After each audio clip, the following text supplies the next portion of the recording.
Padre bueno, Padre Santo, gracias Señor por su amor, su misericordia, por todo lo que usted ha hecho por nosotros, Señor. Le agradezco porque nos da este espacio de poder seguir instruyéndonos, Señor, en lo que estamos revisando, la historia del protestantismo aquí en Chile. Gracias porque usted nos da esta posibilidad de poder seguir indagando, investigando, estudiando, Señor, y dándonos cuenta de cómo eh, todos los hechos históricos aquí en Chile favorecieron y también dieron dirección a lo que es hoy día la iglesia evangélica.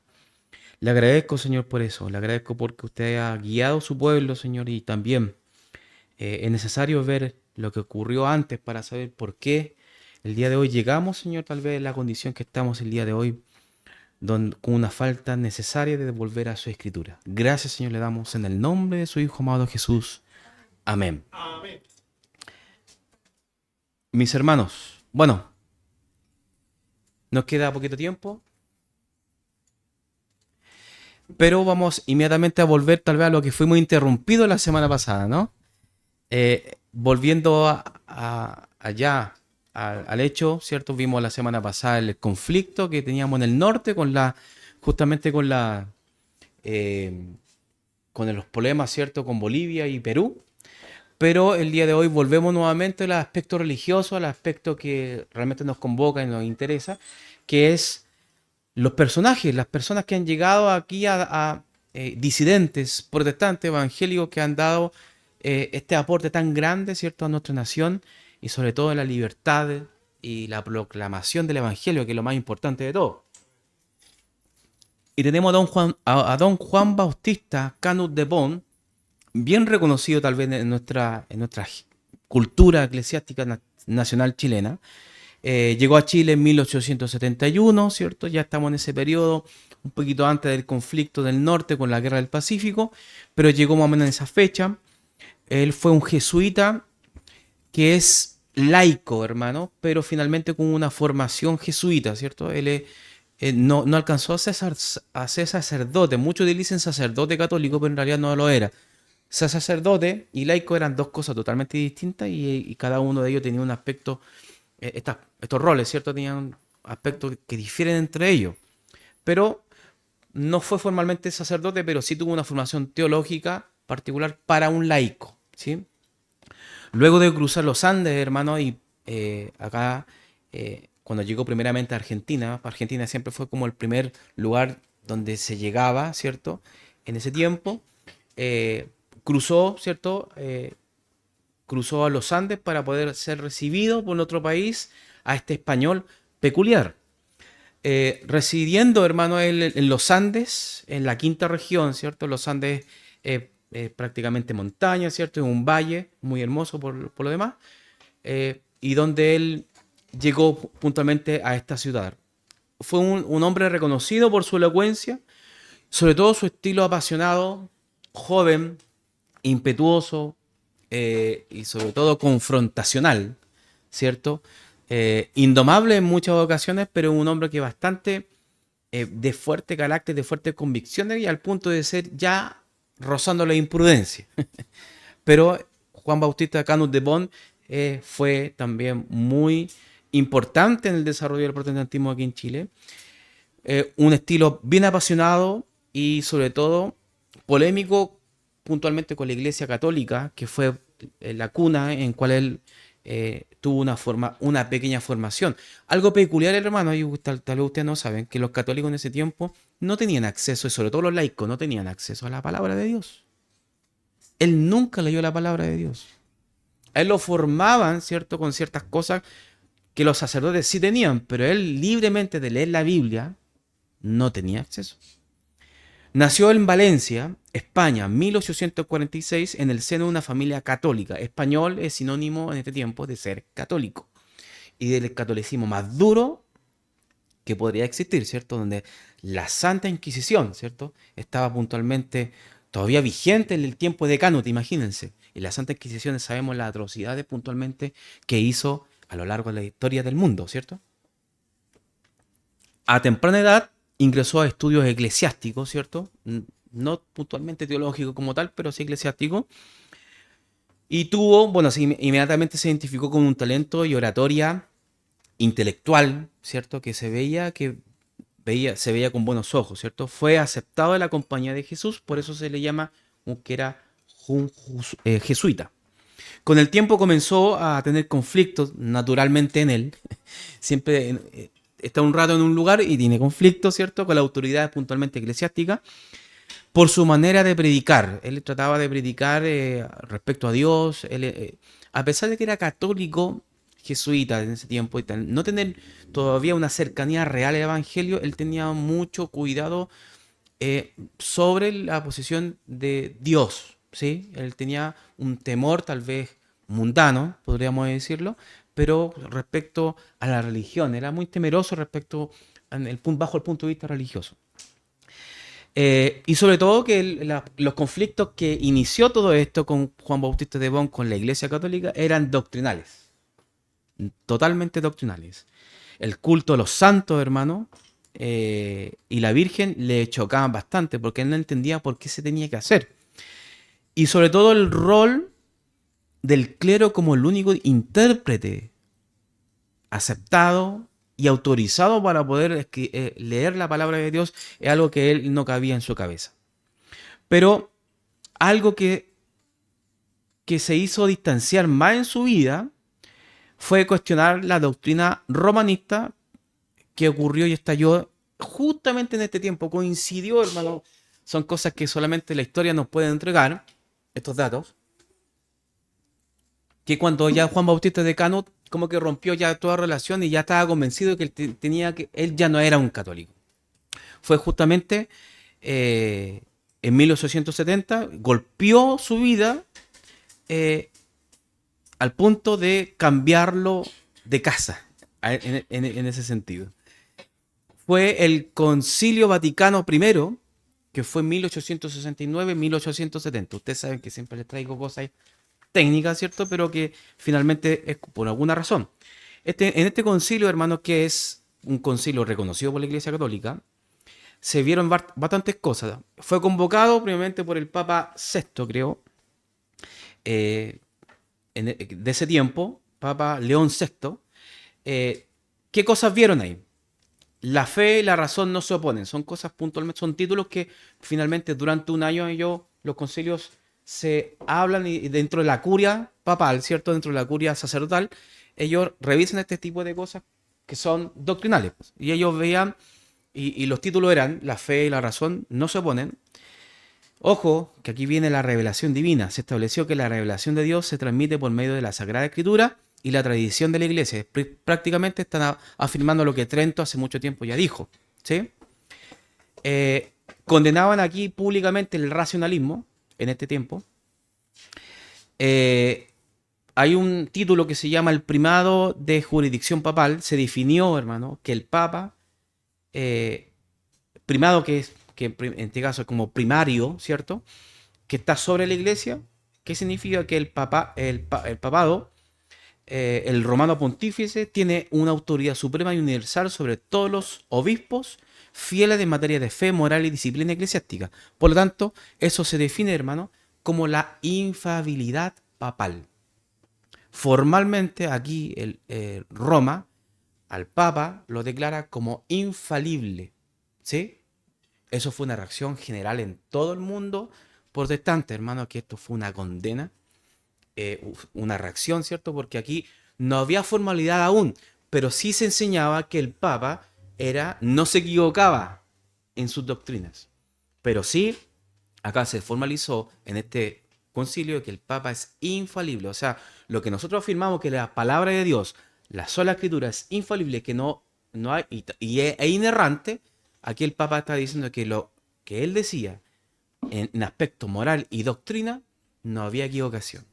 Entonces eso también hubo bastante reacciones en bastantes esferas, tanto católicas como protestantes, ¿cierto? Y hoy en día, lamentablemente, ser católico es aferrarse a esa doctrina, ¿te das cuenta? Diciendo que el Papa no se puede equivocar, y eso la historia nos ha demostrado, de que el Papa, las atrocidades de Roma son gigantes, ¿cierto? Y es así como Juan Bautista de Canut también. Canut de Bonn se da cuenta de esta situación. Y finalmente se distanció mucho más de la Iglesia Católica a causa de esto. Hubieron reacciones de bastante conocidos de nosotros, reacciones de Estados Unidos, de iglesias protestantes. Aquí David Trumbull también dedicó en su prácticamente una plana entera hablando respecto a lo que este pontífice romano, ¿cierto? Su santidad acaba de hacer, ¿cierto? De declararse puntualmente infalible. Y eso es algo que atenta contra la religión, contra la moral, contra el evangelio. Y eso David Trumbull también lo dijo y lo protestó. Bueno, eh, Juan Bautista de Canus, volviendo a él, trabajó en dos trabajos puntualmente, siendo un médico, pero un médico distinto, un médico más que nada, podríamos decir un farmacéutico, ¿sí? Y un sastre. Tenía puntualmente dos oficios. Hermano, en ese tiempo tener estos dos tipos de oficios era un hombre que bastante peculiar, un bastante con talento, ¿cierto? Y que podía y inmediatamente lo reconocían en el ambiente, ¿cierto?, donde él estaba. Él se radicó en San Felipe. Por lo tanto, le dio bastante cabida, ¿cierto?, en su ambiente. Pero aún la gente lo veía como un español. Y la idiosincrasia chilena en ese tiempo, ver un español es como recordar viejos conflictos de la Reconquista. Entonces, como que igual la gente lo aceptaba, pero con su tono español, como que le molestaba un poco al chileno, ¿sí? Lo veía con un poco de recelo. Pero desde su llegada a Chile tuvo un conflicto en su corazón sobre la fe y la verdad. En medio de esa crisis espiritual, conoció a su mujer, Virginia. Virginia, que finalmente se llamó Virginia de Bond. Una chilena que le robó su corazón. En medio de esta crisis espiritual, esta Virginia conoció a Juan Bautista de Bond, Canut de Bond, lo conoció en esta crisis existencial respecto a que estaba siendo llamado por la gracia del Señor. Así lo conoció a ella. Inicialmente católico, pero después se dio cuenta, él fue cada vez más alejándose del catolicismo romano. Se casaron, formaron la familia de Canut. Su primer hijo, hermano, falleció en el vientre, tuvo una pérdida. De hecho, de los 10 hijos que tuvo, 4 solamente sobrevivieron. Y lo que acabo, esta estadística que le doy tan fuerte tal vez hoy día para nosotros era muy normal en ese tiempo. Por eso tenían muchos hijos, porque la gran mayoría, a causa de infecciones, a causa de enfermedades virales, una cantidad de cosas que habían, hermano, no estaban las farmacias, no habían farmacias como nosotros hoy en día podemos tener. No había acceso a la medicina, no habían vacunas, no habían. Hermano, no existía lo que hoy tenemos nosotros en nuestros hogares, tal vez un paracetamol tan normal, eso no había, no existía. ¿Se dan cuenta? Pero también la vida de Juan Bautista Canut de Bond nos muestra una realidad mundial, una realidad en Chile, de que muchos infantes fallecieron al momento de nacer y también en el transcurso cuando eran bebés. Una triste realidad, pero en realidad sucedió. Y esto también, obviamente, esto nos quita el dolor humano, ¿cierto? Canut de Bond, Juan Bautista, tuvo un dolor tremendo, lo dejó bastante muy mal, deprimido, pero total. Y esto generó también un quiebre en su vida espiritual. Es una realidad, ¿cierto? Lo que acabo de decir en Chile. Y en la época de ese entonces los tratamientos no tenían avances que hoy vemos en la medicina gracias, hermanos, a la soberanía de Dios. Porque la medicina avanzó, porque puntualmente el Señor ha tenido misericordia de la humanidad. Porque si no, nos abre la mente de estos hombres que son grandes hombres de ciencia, ¿cierto? Y queda solamente ahí. Él dio esta posibilidad en esta era de poder tener esta posibilidad, de poder tener estos acceso a la medicina sobre todo. Este marcó mucho la crisis espiritual de Canut de Bond desde ya tiempo que él puntualmente estaba viviendo.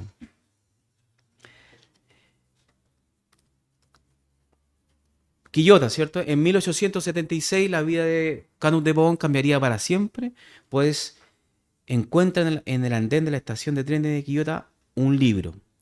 Lo que le llama la atención a este hombre, pues en aquel tiempo los recursos literarios estaban totalmente reducidos. No, no todos tenían acceso a libros. No había librerías editoriales que hoy día tenemos la CLC, gracias a Dios, ¿cierto?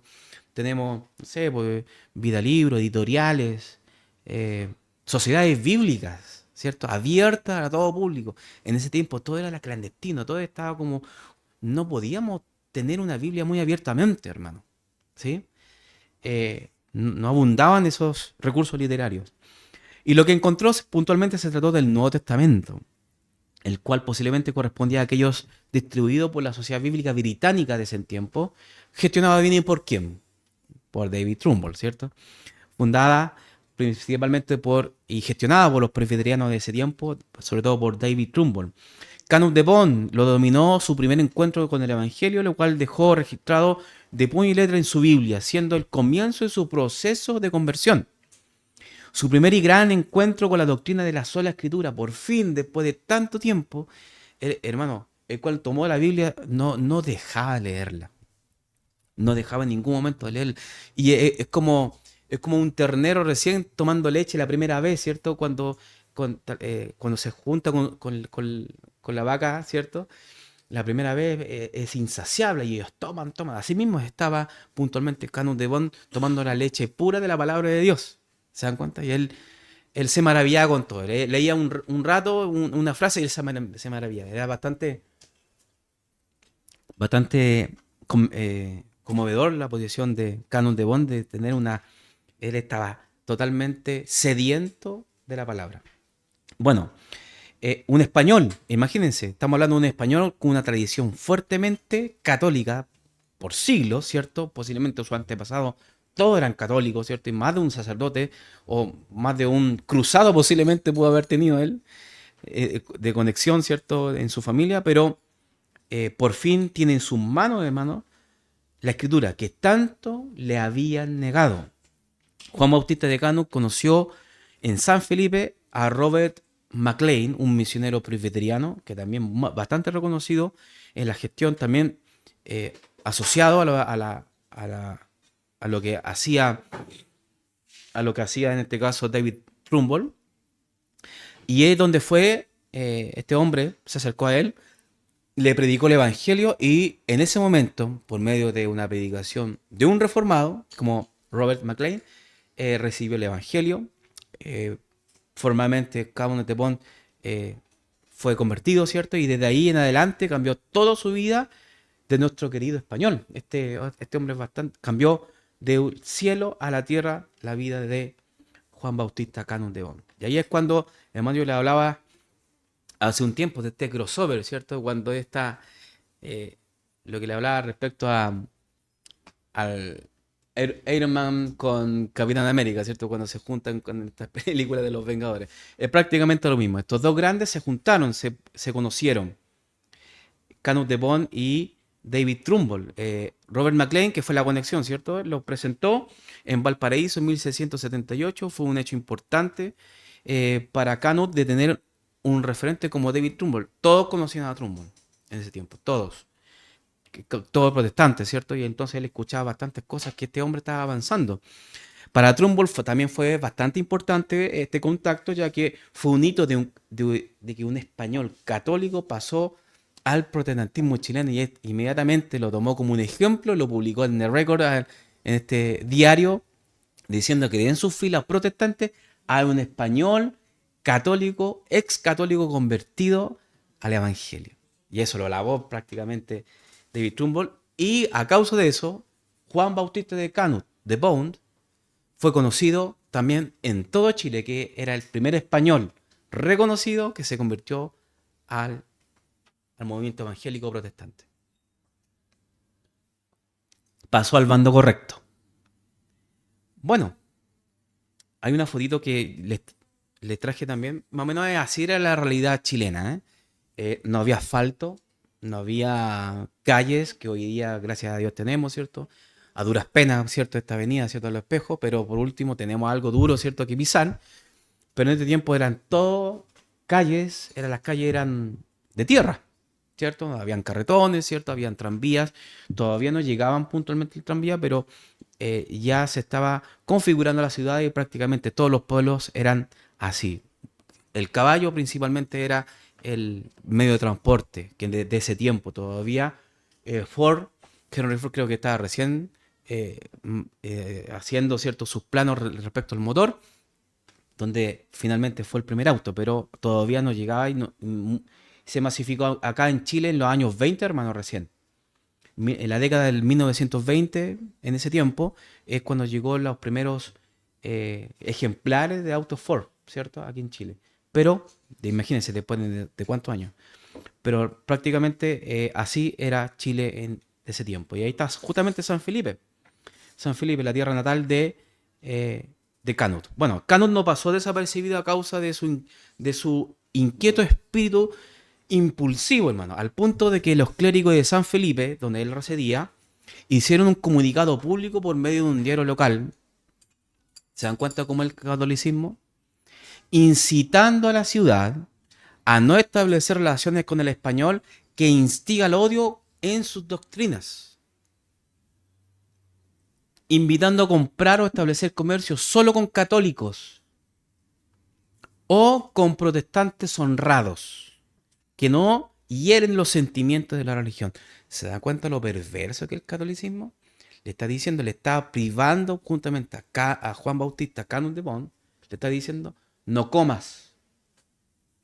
Así de perverso era el catolicismo de ese tiempo y lo sigue siendo, lo que pasa es que ahora está disfrazado solamente, está sin poder, pero en cualquier momento puede volver de nuevo. Pero es así, hermanos. Al punto, hermanos, que los curas de los pueblos aledaños amenazaban a los feligreses a que no se relacionasen con Canut, porque y el que lo hiciese lo iba a excomulgar, a ese punto lo amenazaban. Usted se junta con Juan Bautista Canut de Bon, usted es expulsado de la Iglesia Católica formalmente. Firma atentamente, León VI.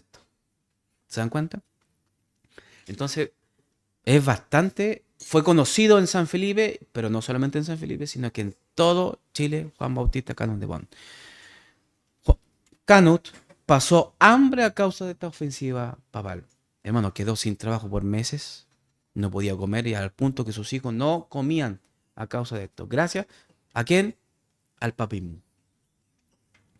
En esos momentos Juan Bautista Canut de Bon sintió el llamado a la predicación del Evangelio en medio de esta dificultad, hermano, existenciales. Gracias a Dios, Virginia es una mujer sujeta que la aguantaba, ¿cierto? Estos temas, ¿cierto? Y de hecho también ella también llegó al Evangelio por medio de las conversaciones que tenía Juan Bautista Cano de Bosch con ella. Fue así que Juan Bautista empezó con más fuerza a predicar en las calles de la ciudad el Evangelio glorioso de nuestro Señor. Empezó a predicar el Evangelio, hermano, cuando nadie todavía lo hacía. Porque todavía estaba latente y el catolicismo estaba todavía con la espada en la mano. Y él fue uno que, muy impulsivo, que fue y llegó y fue a predicar a San Felipe a voz alta, hermano, con Biblia en mano. Bueno, ya hacía en 1879, 1880,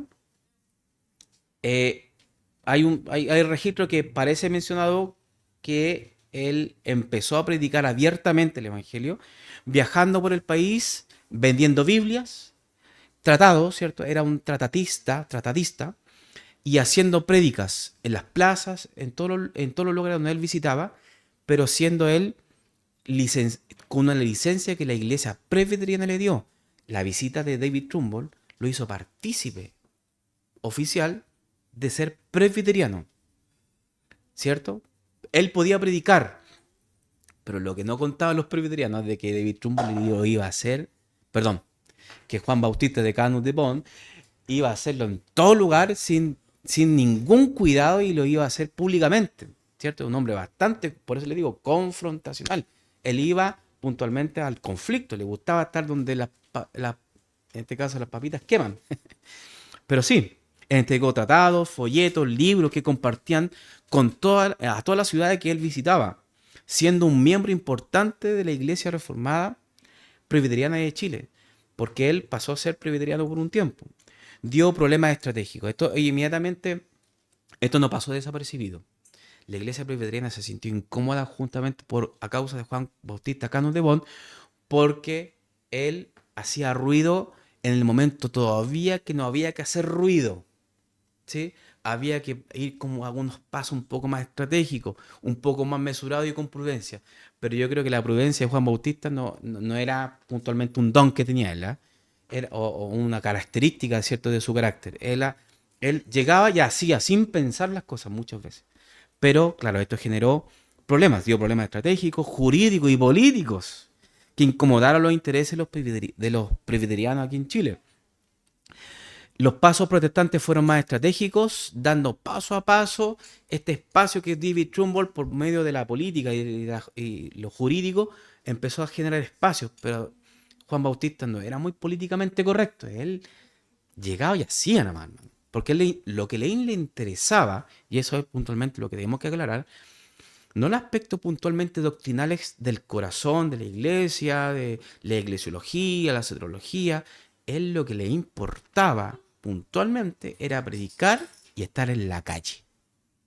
Eso le importaba. Nada más. Y es bastante peculiar, ¿cierto? Bueno, el carácter vehemente, efusivo, enérgico de la predicación de la palabra de Dios en las calles generó disensiones dentro de los líderes y referentes presbiterianos.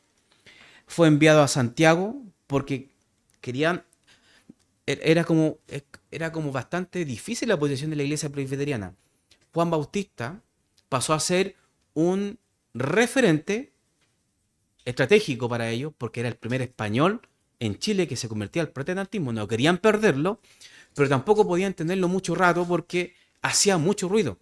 ¿Te das cuenta? Era como controversial su figura.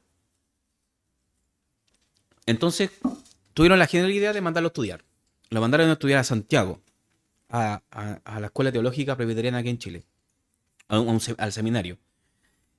Luego de eso, no sé qué conflicto puntualmente tuvo en Santiago que lo derivaron a Curicó para prepararse nuevamente teológicamente. Pero en medio de los estudios recibe una fuerte noticia que puntualmente le marcó. McLean, el mismo pastor que le predicó el evangelio, ¿cierto? Y él, por medio de él, se convirtió y tuvo contacto con la iglesia presbiteriana, firmó y autorizó la decisión de retirar la licencia de predicador de Canut. Esto fue en marzo de 1881.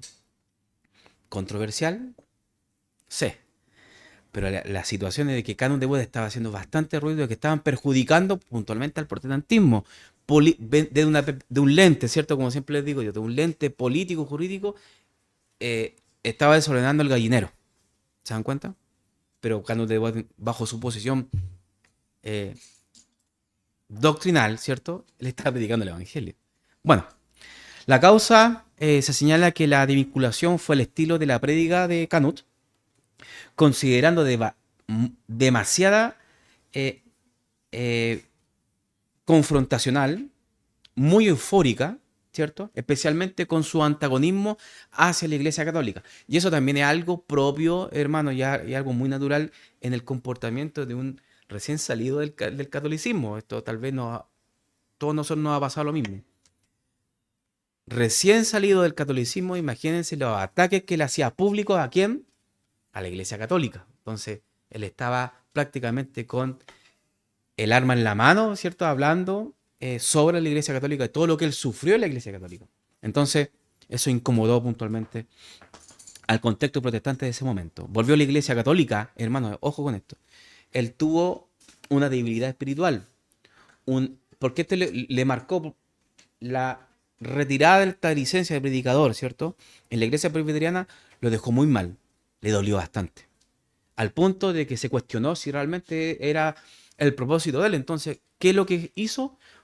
Volvió a la Iglesia Católica, pero no volvió sino que fue recibido por el sacerdote amigo que él tenía. Fue entrevistado por él, no me acuerdo el nombre puntualmente de él, y lo entrevistó y finalmente él le dice, hey, tú no estás volviendo porque estás echando de menos la Iglesia Católica o porque quieres reencontrarte con la Iglesia Católica. Estás porque tienes una crisis emocional, pero tú tienes un corazón protestante.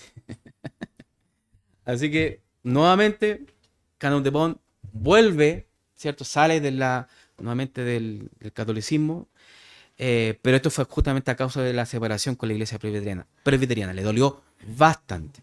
Fue un momento de dolor, ¿cierto? De nuestro querido español, sobre todo la licencia de predicador, que él quería predicar el evangelio en las calles. Es lo que quería hacer, hermano, ¿sí? Volviendo con su esposa en San Felipe, tocan la puerta de su casa, él muy desesperanzado, bastante dolido por la situación y de hecho él ya resignado que no es mi llamado, ¿cierto? Y recibe, hermanos, a un hombre que se identificó él como Ira Hain, perdón, porque es bastante peculiar el nombre, Ira, así mismo, como la ira, Ira Aines Lafetra. Este hombre, hermano, tocó a la puerta de Canut de Bon y le dijo que necesito conversar contigo. Por eso le digo que Juan Bautista Canut de Bon fue bastante conocido en Chile, al punto que este hombre llegó a su puerta de forma desinteresada, ¿cierto? Pero bueno, este hombre necesitaba conversar un tema muy importante con él. Eh, a ver, él le comentaba que era muy sabido de la vida pública de Canut, ¿cierto? La vida era muy conocido por el círculo de los disidentes, a pesar de que Juan Bautista no sabía que era tan conocido, pero sí era muy conocido. Y la Fetra, este hombre, le ofrece ser parte de una misión en Coquimbo de la iglesia metodista. La Fetra le reconoció el valor que tenía Canut para atraer multitudes, pero también comprendió que era un espíritu muy independiente.